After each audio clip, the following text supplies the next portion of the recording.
বন্ধুরা, welcome to my YouTube channel Sumana Das tutorial. তোমরা যারা চ্যানেলটিকে এখনও সাবস্ক্রাইব করনি অবশ্যই চ্যানেলটিকে সাবস্ক্রাইব করে পাশে থেকো। তো তোমাদের আর কয়েকদিন পর থেকে ফার্স্ট ইউনিট টেস্ট শুরু হবে।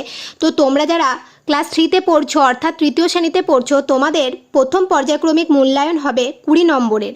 তোমাদের সময় থাকবে 40 মিনিট। প্রশ্নপত্রটি তোমাদের সাথে শেয়ার করছি, এটা তোমাদের 3 নম্বর প্রশ্নপত্র। এর আগে আরও 2টি প্রশ্নপত্র দেওয়া আছে, সেগুলো খুবই গুরুত্বপূর্ণ। প্রশ্নগুলো আজকে বলবো সেগুলোও খুবই গুরুত্বপূর্ণ।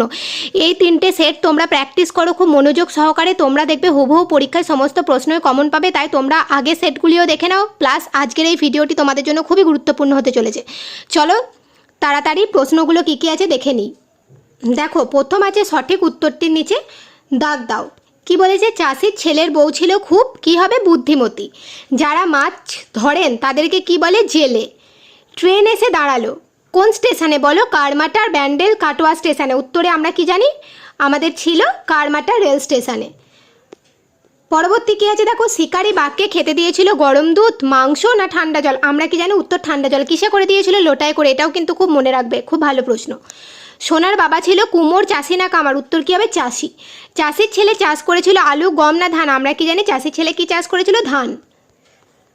তারপর আছে শূন্যস্থান পূরণ করো। দেখো এখানে আমাদের অপশানগুলো দেওয়া আছে নিচেই, সেখান থেকে বেছে নিয়ে করতে হবে। আমরা চাষ করি কি হবে? আনন্দে। ডাক্তারবাবু সেদিন উচিত ড্যাশ হলো? উচিত শিক্ষা হলো। দেখো নিচে আছে দেওয়া। হাতির ডাককে কি বলে? হাতির ডাককে বলে বৃংহন। সোনা ড্যাশ মতো ছুটে আসে? সোনা বাঘিনীর মতো ছুটে আসে। বুড়ো চাষির ড্যাশ অসুখ করেছে? বুড়ো চাষির কঠিন অসুখ করেছে। ধরা শব্দটির অর্থ কি? ধরা শব্দটির অর্থ হলো পৃথিবী। দেখো কোথায় কি উত্তর হবে সমস্তটা বলে দিলাম। শূন্যস্থান পূরণগুলো ভালো করে দেখে নাও। পরবর্তী তোমাদের আছে, দেখো একটা মিল করো। চলো মিলটা করি। ফুল, ফুল কি হবে?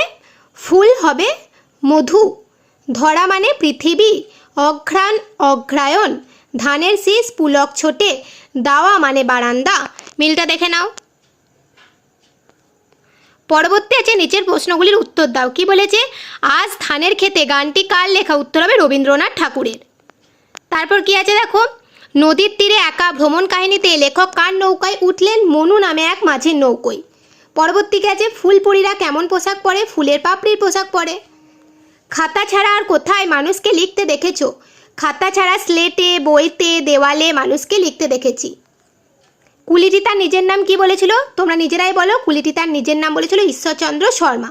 বলেছে তোমরা যে পাঠ্য বাংলা বইটি পড়ছো তার নাম কি? দেখবে প্রথম পৃষ্ঠাতেই লেখা আছে বড় বড় করে পাতাবাহার। এই গেল তোমাদের আরেকটি প্রশ্নপত্রের সেট। এটা তোমরা খুব মনোযোগ সহকারে প্র্যাকটিস করো। এবং তোমাদের এর আগে আমার আরও 2টো বাংলা সেট দেওয়া আছে এবং বিষয়ের দেওয়া, সেগুলো এখনও দেখে না থাকলে পরীক্ষার আগে দেখে নাও। পরবর্তী তোমাদের আরও প্র্যাকটিস করিয়ে দেবো যাতে তোমাদের পরীক্ষা খুব ভালো হয়। সেগুলো দেখতে অবশ্যই তোমরা সুমনা দাস টিউটোরিয়াল চ্যানেলটিকে সাবস্ক্রাইব করে পাশে থেকে তোমরা যখন দেখবে অন্যান্য বন্ধুদের সাথে শেয়ার করে দিও। আজকের মতো ভিডিও এই পর্যন্তই।